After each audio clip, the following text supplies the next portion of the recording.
Hey guys, welcome back to our channel Man Imperfect. It's me, a friend Hansraj here. In a previous lecture, we discussed SLO number 13.6 जिसमें आपने ये तीनों SLO cover कर लिए थे and I hope सारे के सारे कॉन्सेप्ट्स आपके यहाँ तक इस चैप्टर के क्लियर हैं एंड ये सारे SLO हम कवर कर चुके हैं. ओके जिस बंदे ने अभी तक वीडियोस को नहीं देखा so link is provided in the description. पूरे प्लेलिस्ट की लिंक है. You can go and access all the videos and watch and enjoy and like share subscribe करते आओ भाई. बहरहाल आज आगे बढ़ेंगे एंड करेंगे 13.7 जिसमें आपको एप्लीकेशंस ऑफ इलेक्ट्रोस्टैटिक्स को डिस्कस करना है. ओके सो इसमें बेसिकली बात की जाए 13.7.1 एंड 13.7.2 को आज हम डिस्कस करेंगे. 7.1 में आपसे ये पूछा गया है कि कोई ऐसी सिचुएशन बयान करो जिसमें आपके लिए स्टैटिक इलेक्ट्रिसिटी या इलेक्ट्रोस्टैटिक्स जो है या सिंपली चार्जेस जो हैं वो डेंजरस होते हैं. ओके और दूसरा जो है 7.2 उसमें ये कह रहा है कि प्रिकॉशंस बताओ कि हम safely discharge of static electricity कैसे कर सकते हैं या इलेक्ट्रोस्टैटिक के डेंजर्स जो हैं उनसे कैसे बच सकते हैं. Okay so to discuss all these things let's open our copy. So guys अब बात की जाए इस वीडियो की. इसे स्टार्ट करने से पहले रिक्वेस्ट यू कि आप है ना ये लाइक का बटन जो होता है ना आपके पास उसे क्लिक कर दें. सही है. एंड देन लाल बटन होगा सब्सक्राइब का उसे भी सब्सक्राइब कर दें. एंड शेयर का कुछ ऐसा एरो होगा उससे शेयर कर दें if you haven't done yet. Okay start. तो सिचुएशंस आपको डिस्कस करनी है. सो आपके पास बुक में जो दो गिवन सिचुएशंस हैं उन्हें डिस्कस करेंगे जिसमें से आपके पास पहली है लाइटनिंग. अक्सर हम कहते हैं ना थंडर लाइटनिंग हो रही है, बारिश हो रही है, बिजली गरज रही है. सो दैट बिजली गरजना is due to static electricity. अब होता क्या सीन को समझो. आपके पास बादल होता है. ओके अब इस बादल पे हंसना नहीं ड्राइंग पे अगेन. सो आपके पास एक बादल होता है, एक नहीं हज़ारों होते हैं. लेकिन होता क्या है बादल की डायरेक्शन सपोज है आपके पास लेफ़्ट टू राइट. तो इसे क्या होगा एयर है ना क्या करेगी फोर्स लगाएगी इसके अपोजिट डायरेक्शन में ड्यू टू फ्रिक्शन. एंड सबसे पहले वाले लेक्चर में हमने डिस्कस किया कि फ्रिक्शन से आपके पास क्या होती है चार्जेस डेवलप होते हैं. तो इस बॉडी या इस बादल के अंदर आपके पास बेसिकली जो पॉजिटिव चार्जेस है ना डेवलप हो जाते हैं. अब ये जो चार्जेस आपके पास है ना डेवलप आ जाते हैं तो ये चार्जेस अक्सर डेंजरस नहीं है अगर आपके पास मिनिमम क्वांटिटी में बादल के अंदर. इन केस अगर ये क्वांटिटी जो चार्जेस की है वो इंक्रीज़ हो जाती है. ओके चार्ज जो वो इंक्रीज़ हो जाता है तो क्या होता है आपके पास है ना बिजली गरजने के या बिजली गिरने के ख़तरा जो होता है वो बढ़ जाता है. ओके अब ये फ्रिक्शन यहाँ तो एयर के साथ हो या यही फ्रिक्शन जो दूसरे बादलों के साथ हो तो भी चार्ज डेवलप हो जाता है. अब यहाँ पे आपके पास है ना इस एक्सेस चार्ज को कम करने के लिए क्लाउड क्या करता है. ये क्लाउड सपोज ये आपका है ना अर्थ सरफेस है.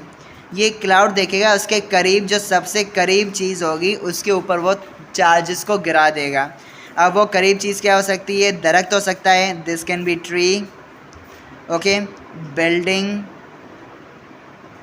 और मैन एक बंदा भी हो सकता है या कोई एनिमल भी हो सकता है.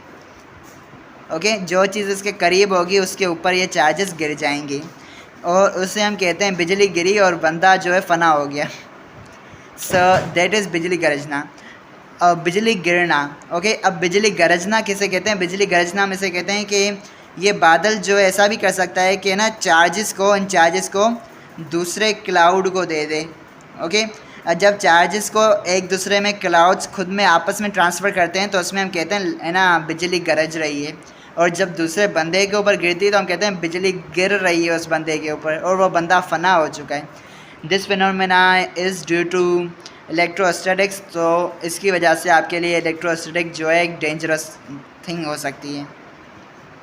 दूसरी सिचुएशन को किया जाए तो बात की जाए तो आपके पास होती है फ्यूलिंग के वक्त है ना, स्पार्क्स निकलते हैं आपके पास। अक्सर कहते हैं गाड़ी को बंद रखो पेट्रोल स्टेशन पे।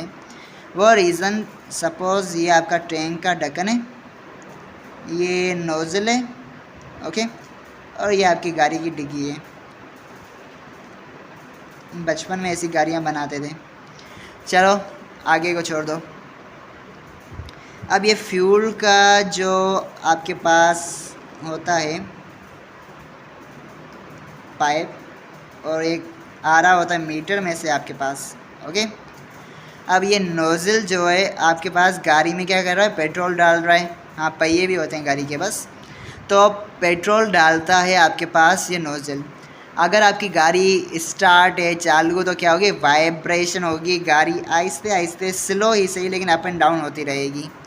और नोज़ल जब है ना आपकी गाड़ी की बॉडी के साथ जो है ना वाइब्रेट कर रहा होता है, तो आपके पास स्पार्क्स निकलने के चांसेस होते हैं।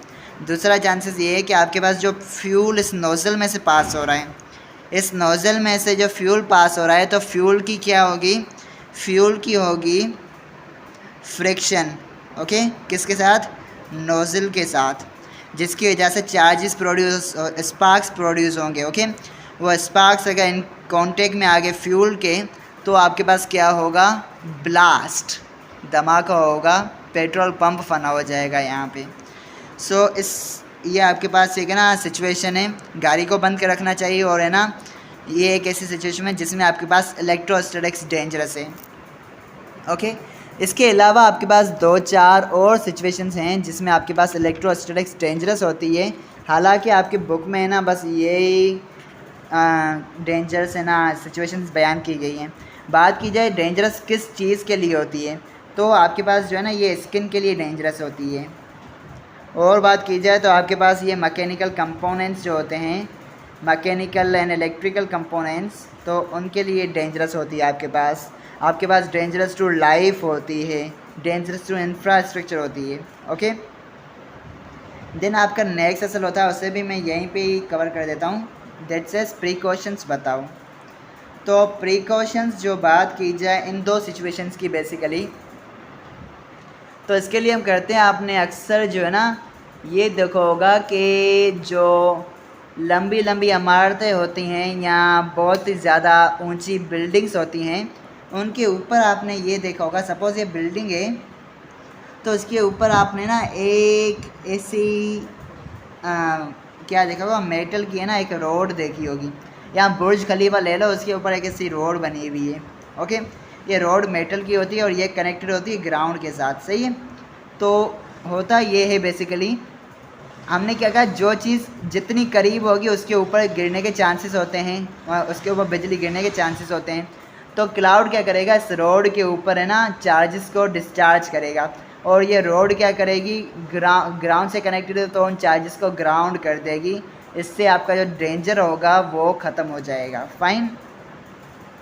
फ्यूलिंग का भी यही है कि आपके पास ये जो नोज़ल है इसमें एक कॉपर वायर को कनेक्ट करें और उस कॉपर वायर को है ना ग्राउंड कर दें, ओके। इससे ये होगा कि आपके पास जो चार्जेस प्रोड्यूस होंगे वो आपके पास ग्राउंड हो जाएंगे।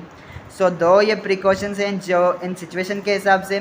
दूसरे बहुत से प्रिकॉशंस हैं कि यूज़ एंटी स्टैटिक क्लॉथिंग्स, ओके। इसका एक टर्म होता है क्लॉथिंग्स के लिए जो मेरे जहन में नहीं आ रहा, बहरहाल। सो एक एंटी स्टैटिक कपड़े पहनो, एंटी स्टैटिक ग्लव्स वगैरह पहनो जिनमें ना चार्जेस बिल्ड ना हो सकें, ओके। उसके अलावा आप है ना यूज़ करो एंटी स्टैटिक लोशंस, ये भी आपके पास चार्जेस को बिल्डअप नहीं होने देगा आपके पास, ओके।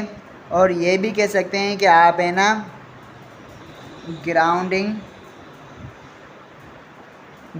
कहो या अर्थिंग कहो, बात सेम होती है। अब ये होता क्या है, ये जो हम यहाँ पे कर रहे हैं इन दोनों सिचुएशन में, इट इज़ कॉल्ड ग्राउंडिंग के। चार्जेस को लो और ग्राउंड कर दो, ज़मीन में डाल दो वायर को, चार्जेस जो है वो ज़मीन एक्सेप्ट कर देगी, जिससे आपके पास है ना कोई डेंजर नहीं होगा। सो ग्राउंडिंग और अर्थिंग आपके पास है ना कुछ वेज होते हैं। उसके अलावा आप है ना क्या कहते हैं, नंगे हाथों से या गीले हाथों से टच ना करें इलेक्ट्रिकल कंपोनेंट्स को। ये भी आपके पास एक होता है, क्या कहते हैं, प्रिकॉशन होता है। ऐसे बहुत से precautions, if you will search, लाखों में आपके पास ऐसे प्रिकॉशंस आएंगे। Fine, so guys with this I am gonna end this lecture and I hope आपके सारे के सारे concepts related to electrostatic potential dangers and precautions clear होंगे आपको। Okay, and if yes really clear हैं तो kindly do like, share and subscribe. ये 3 काम कर दें, I would be really very thankful to you and I hope आपके सारे के सारे कॉन्सेप्ट्स क्लियर हो रहे होंगे and somehow I would be helpful to you. Okay, if yes then comment करके मुझे बता दूँ।